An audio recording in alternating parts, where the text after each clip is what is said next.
이 새벽 우리 주신 말씀은 구약성경 욥기서 7장 11절부터 21절까지 있는 말씀입니다.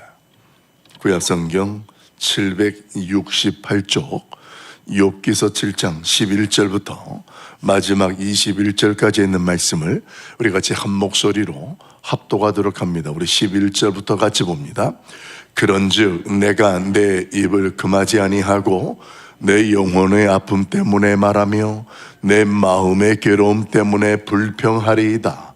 내가 바다니이까 바다 괴물이니까 주께서 어찌하여 나를 지키시나이까.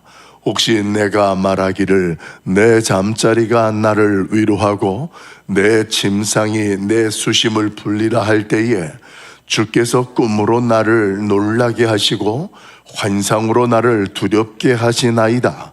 이러므로 내 마음이 뼈를 깎는 고통을 겪느니 차라리 숨이 막히는 것과 죽는 것을 택하리이다. 내가 생명을 싫어하고 영원히 살기를 원하지 아니하오니 나를 놓으소서. 내 날은 헛것이니이다. 사람이 무엇이기에 주께서 그를 크게 만드사 그에게 마음을 두시고 아침마다 권징하시며 순간마다 단련하시나이까. 주께서 내게서 눈을 돌이키지 아니하시며 내가 아침을 삼킬 동안도 나를 놓지 아니하시기를 어느 때까지 하시리이까. 사람을 감찰하시는 이여 내가 범죄하였던들 주께 무슨 해가 되오리이까. 어찌하여 나를 당신의 관역으로 삼으셔서 내게 무거운 짐이 되게 하셨나이까. 주께서 어찌하여 내 허물을 사하여 주시지 아니하시며 내 죄악을 제거하여 버리지 아니하시나이까. 내가 이제 흙에 누우르니 주께서 나를 애써 찾으실지라도 내가 남아있지 아니하리이다. 아멘. 죄의 관역이 되신 주님. 오늘 기록된 말씀을 중심으로 해서 죄의 관역이 되신 주님이란 제목으로 말씀을 잠깐 묵상하고 기도하려고 합니다. 우리는 하나님의 말씀에 불순종함으로 죄의 관역이 되었습니다. 죄가 우리를 죽음이라는 수렁에 빠뜨리게 되어지는 대상이 되었다라는 거예요. 그래서 율법이라는 것은 우리가 죄를 지었기 때문에 그 율법이 우리에게 죄를 지으면 죽으리라 하셨던 하나님의 말씀에 대한 요구를 우리에게 요구하는 거예요. 그래서 우리가 태어날 때부터 죄인이기 때문에 그 죄로 말미암아 율법의 요구를 우리가 지불해야 되는 그런 입장이 되었던 존재가 바로 우리 인간들이었습니다. 그런데 예수님께서 죄의 관역이 된 우리를 대신 십자가에서 자신의 몸을 내어주심으로 더 이상 그 율법이 우리로 하여금 그 어떤 것도 요구하지 못하도록 그 율법의 요구를 충족시키셨습니다. 그것이 바로 십자가 사건이었습니다. 예수 그리스도께서 오히려 우리를 살리기 위해서 그 율법이 요구하는 대로 친히 십자가에서 피 흘려 죽으셨다라는 것입니다. 사랑하는 성도 여러분, 오늘 하나님께서 우리를 위해서 이렇게 대신 그 율법의 요구를 감당하신 이유가 뭘까요? 이것을 요한복음 3장 16절에서는 하나님이 세상을 이처럼 사랑하사 독생자를 주셨다 이렇게 선언합니다. 하나님께서 우리 인간을 사랑하셨는데 어떻게 사랑하셨느냐? 창세기에서 우리 인간을 지으시고 하나님이 우리 인간을 보시면서 뭐라고 처음에 감탄하셨어요? 하나님이 보시기에 심히 좋았더라. 이것이 하나님께서 우리 인간을 향하신 하나님의 표현이셨습니다. 그러니까 그런 존재가 누구들이냐면 우리 인간들이에요. 그런 인간들을 하나님께서 사랑하셔서 에덴 동산에 내어두셨는데 그 에덴 동산에서 하나님이 말씀하신 것을 배신하고 불순종하는 그 자리에 섰던 것이 바로 인간이었습니다. 그 인간들이 하나님의 말씀을 불순종하였지만 그래도 하나님은 우리 인간들을 포기하거나 또 우리를 사랑하는 것을 멈추지 않으셨습니다. 그래서 맺었던 언약이 창세기 3장 15절 말씀인 거예요. 그것을 우리가 원시복음이다 이렇게 설명하는데, 하나님께서는 우리를 유혹하여서 죄를 짓게 만들었던 이 사탄에 대해서 여자의 후손이 그 뱀의 머리를 상하게 할 것이다 이렇게 약속하시면서 여자의 후손에 대한 구원자 메시아에 대한 약속을 하셨습니다. 그리고 나서부터 창세기서부터 이 구약 전체는 그 하나님의 언약이 어떻게 이어지고 어떻게 성취되어지는지를 보여주고, 예수 그리스도가 등장하는 요 신약 성경서부터는 실질적으로 그 언약의 성취가 하나하나 들춰지는 거예요. 그 예수님이 이 땅에 성육신하심으로 하나님께서 우리 인간을 향하신 사랑, 그 사랑을 예수 그리스도를 십자가에 내어주심으로 로마서에서는 확증하셨다. 우리를 향한 하나님의 사랑을 확증하셨다. 이렇게 선언하셨습니다. 그러니까 지금까지 일련의 내용들을 정리하면 십자가는 우리를 향하신 하나님의 사랑이다. 이렇게 선언하고 말씀을 나눌 수가 있는 거예요. 그리고 나서 예수 그리스도께서 우리를 위해서 보혜사 성령님을 보내주시게 됩니다. 그때부터는 보혜사 성령님께서 저와 여러분을 함께 하시면서 우리 안에 내주하시고 그분이 우리를 도와주시는 거예요. 지난 주일날 우리가 말씀을 묵상해서 알잖아요. 하나님의 말씀 앞에서 도무지 우리는 그 말씀을 지킬 만한 그런 능력이 없는 한계적인 존재들이었다. 그래서 그 율법이라는 것을 하나님이 주셨지만 유대인들의 모습에서는 그 율법이라는 것을 도무지 감당할 수가 없다 보니까 율법 앞에 외식하게 되어지고 그 율법을 다른 사람들에게 무기처럼 사용하게 되어지는 결과가 되었다.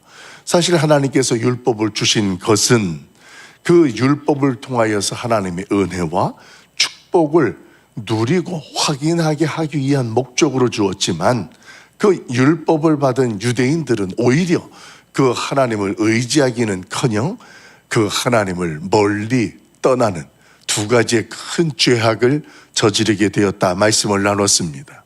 생수의 근원이 되는 하나님을 버렸습니다.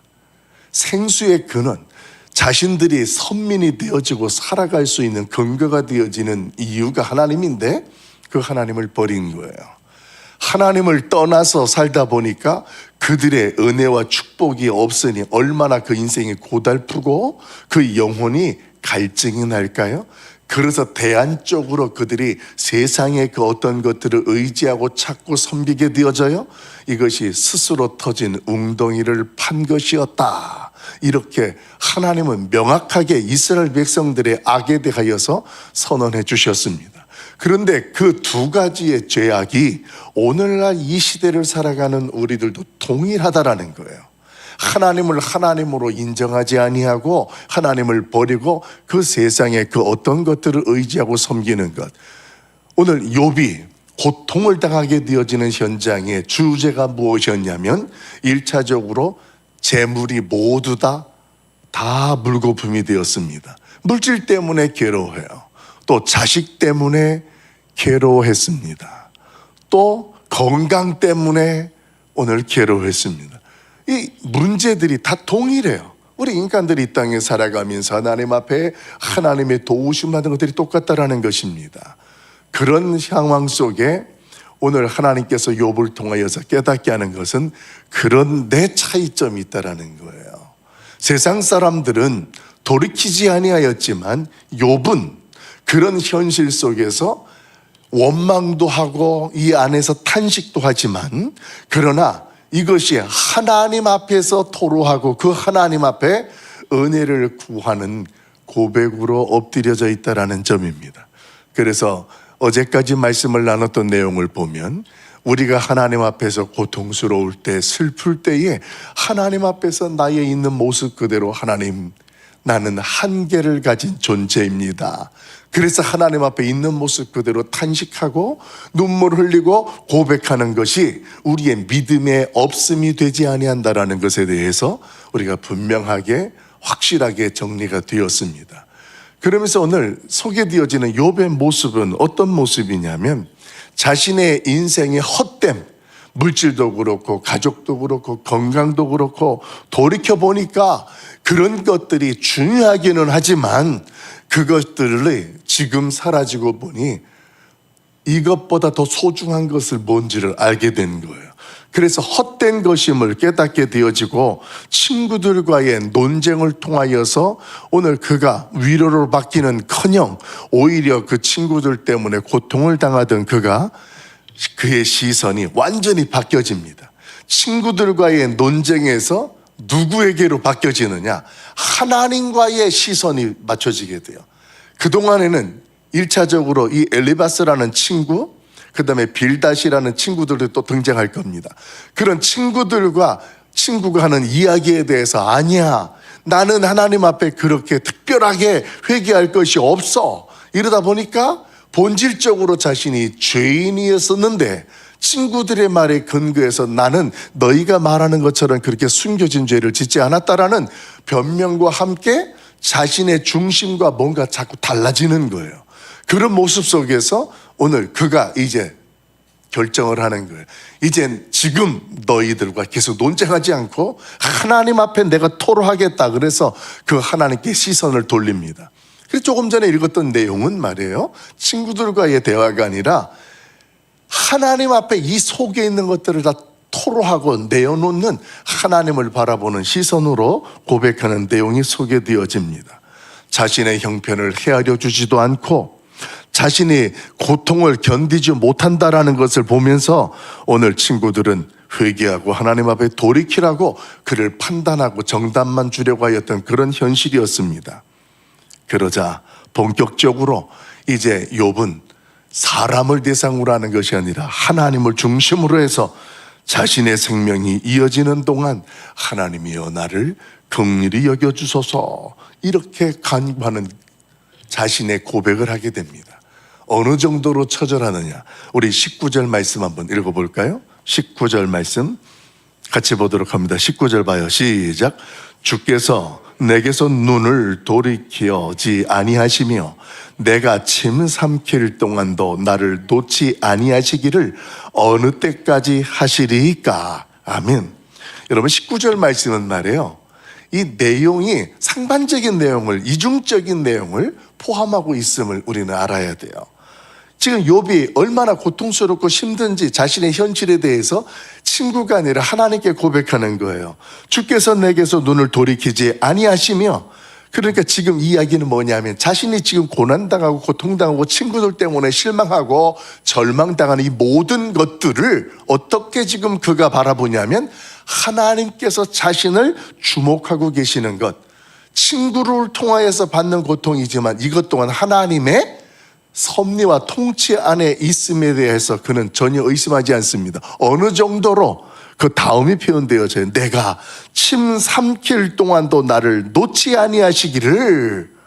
침 삼킬 동안이라는 것이 눈 깜빡할 사이라는, 여유가 없는, 쉴 틈 없이, 그 말은 말이에요, 지금 욥이 처음에 물질적인 문제, 자녀 문제, 건강 문제, 아내가 나를 저주하고 떠나고 이런 내용들이 끊임없이 지금 고통들이 친구들까지 와가지고 헤아릴 수 없을 만큼, 감당하지 못할 만큼 쉴 새 없이 몰려오는 현실이에요. 근데 그것을 뭐라고 이야기하냐면 주께서 어느 때까지 하시리까?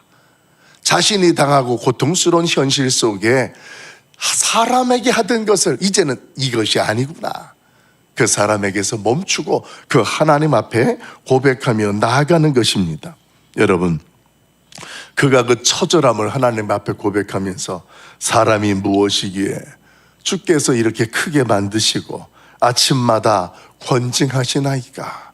아침마다 날마다 시작될 때마다 하나님께서 나에게 이렇게 감당할 수 없는 고통과 시련을 통하여서 오늘 나를 살아가게 하시나이까. 사랑하는 성도 여러분, 지금 욥은 말이에요, 하나님께서 자신에 대해서 너무너무 세밀하게 지나치게 관심을 가지고 계신다고 부담스럽습니다. 하나님 왜 나만 이렇게 집중해서 나를 그렇게 단련하시고 나에게 아침마다 이렇게 권증을 하시고, 그런 내용을 사람이 아니라 본인 지금 스스로가 하나님 앞에 고백하고 있다라는 것입니다. 제발 이제는 나를 살짝 좀 내버려 주세요. 나를 좀 내어놓아 주세요. 여러분, 이런 고백을 하는 것을 한번 상상해 보십시오. 제가 한번 여러분 고난주간에 말씀을 드렸습니다. 우리가 잘 알고 있는 한국교회에서의 주기철 목사님, 주기철 목사님이 감옥에 끌려갔다가 몸이 완전 만신창이가 돼서 위기가 나오면 집에 가서 쉬었다 오라고 며칠 또 내줍니다. 그럼 집에 와가지고 몸이 조금 나아질만 하면 또 잡아가요. 가서 또 고통을 주고 또 그를 고난을 하게 바뀝니다. 그리고 또 내보내줘요. 여러분, 이게 한두 번 반복되잖아요. 그러면 눈에 선이 보이는 거예요. 그러니까 주기철 목사님이 보면 그 옛날에는 한옥에 마루에, 대청마루에 기둥이라는 것이 이렇게 항상 있었잖아요. 이렇게 받쳐주는. 그걸 이 주강조 장로님 아들이 고백하고 간증하는 내용이 소개되어져요. 자기가 어렸을 때 그 아버지가 순사가 또 이제 땅땅땅땅 두들기고 잡으러 올 때가 되면 주기철 목사님이 대청마루의 기둥을 이렇게 깍지를 끼고 그걸 중심으로 몸을 빙글빙글 돌면서, 여보 내가 왜 또 가야 돼? 그 사모님에게 그렇게 하니까 사모님도 울면서, 당신이 담임 목사님이잖아요. 하나님이 당신을 사랑하시잖아요. 그때에 이 주기철 목사님이 기둥을 잡고 빙글빙글 돌면서 하나님 앞에 눈물을 흘리고, 왜 내가 또 가야 돼? 왜 내가 또 가야 돼? 이렇게 처절하게. 여러분, 지금 이 모습이 욥의 모습이에요. 왜 하나님 나를 이렇게 세밀하게 간섭하시고 아침마다 권징하시고 나를 이렇게 고통의 속에서 계속 감당하게 하시나이까? 여러분, 지금 이 욥의 고백이나 주기철 목사님은요, 그렇게 애통하고 토로하는 모습 속에 뭘 담고 있냐면, 하나님 나를 긍휼히 여겨 주옵소서. 이게 지금 거기에 이중적으로 담겨 있는 거예요. 침 삼킬 동안도 나를 세밀하게 간섭하시는 주님, 나를 긍휼히 여겨 주옵소서. 토로하는 것 가운데에 하나님 앞에 기도하는 거예요. 그래서 그렇게 외치면서 죽기 전에 하나님과의 관계가 회복되기를 바라는 기도가 오늘 욥이 드려지는 내용입니다. 우리 20절과 21절 봅시다. 우리 20절, 21절 같이 봐요. 시작. 사람을 감찰하시는 이여, 내가 범죄하였던들 주께 무슨 해가 되오리까? 어찌하여 나를 당신의 관역으로 삼으셔서 내게 무거운 짐이 되게 하셨나이까? 주께서 어찌하여 내 허물을 사하여 주지 아니하시며 내 죄악을 제거하여 버리지 아니하시나이까? 내가 이제 흙에 누우리니 주께서 나를 애써 찾으실지라도 내가 남아 있지 아니하리이다. 아멘. 자기는 이제 죽을 것 같다라는 거예요. 그러면서 20절에 보게 되어지면 중반절 이후에 어찌하여 나를 당신의 관역으로 삼으셔서 내게 무거운 짐이 되게 하셨나이까? 자신이 하나님 앞에 지금 관역이 되어진 것처럼 하나님이 자기를 너무 집중하고 있고, 여기에서 여러분 지금 이 욥이라는 존재가 경험하고 당하는 그 모든 것들을 욥은 항상 놓치지 않아요.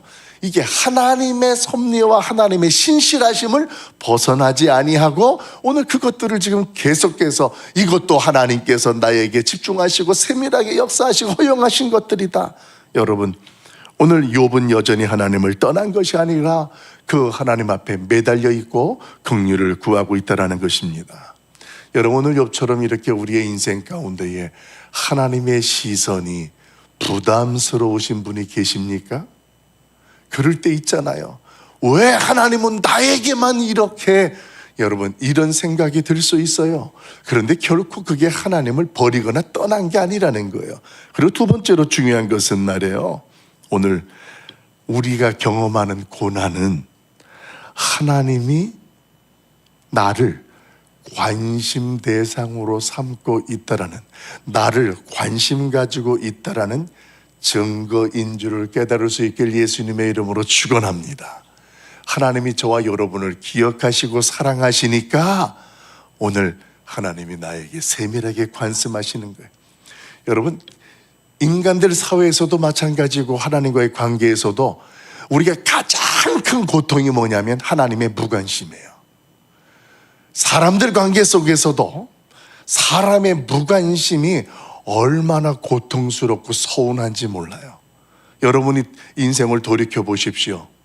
내가 누군가의 무관심이 되었을 때에 내가 경험되어지는 것들은 아마 기억하기도 싫을 것입니다. 더더욱다나 하나님 앞에 내가 무관심의 존재가 되어졌다, 이건 끝난 거예요. 이것을 하나님께서 유기하셨다, 이렇게 하시는 거예요. 하나님 앞에 우리는 무관심이 아니라 관심의 대상인 줄로 믿습니다. 그게 택하심이에요. 택하셔서 우리를 하나님의 자녀답게, 하나님의 백성답게 서고 살아가도록 오늘 하나님께서는 저와 여러분을 중심으로 역사하시는 거예요. 여러분들이 헌금을 낼 때마다 감사 내용들과 기도 제목들을 적어서 이렇게 헌금을 하시잖아요. 그러면 이제 재정팀에서 한 다음에 헌금 봉투를 전부 저한테 주세요. 그럼 제가 봉투를 보면서 기도 제목도 같이 기도하고 그분의 고백도 제가 같이 살펴보는 일들을 하는데, 그 내용 중에 매번 제가 감동되어지는 내용이 하나 있어요. 힘이 들고 어렵지만 한 주간도 하나님의 사랑을 경험하게 하셨으니 감사합니다. 제가 그 문구를 딱 볼 때, 야, 힘든 건 힘들지만 그 속에서 하나님의 관심과 사랑을 경험하고 있다라는 것, 여러분, 이게 중요하잖아요. 오늘 욥기를 통하여서 저와 여러분에게 하나님이 들려주시는 말씀이 그거예요. 많이 힘들지? 욥을 봐봐. 욥도 힘들었지만 욥이 지금 입술로는 어떻게 하고 있니? 우리에게 하나님이 말씀하시는 음성이 그거예요. 여러분, 내가 하나님의 관심 대상이 되었다라는 그 자체가 하나님 앞에 축복이 되는 줄로 믿습니다. 침묵 속에서 그 하나님은 저와 여러분을 기다리고 계세요. 우리에게 베푸실 은혜를, 감당 못할 큰 비밀을 행하시려고 준비하고 계신다라는 것입니다. 20절 말씀처럼 예수 그리스도께서 우리의 죄를 용서하시면서 율법이 우리에게 요구하시던 우리가 관역이 되었었는데 그 관역을 하나님이 바꾸셨어요.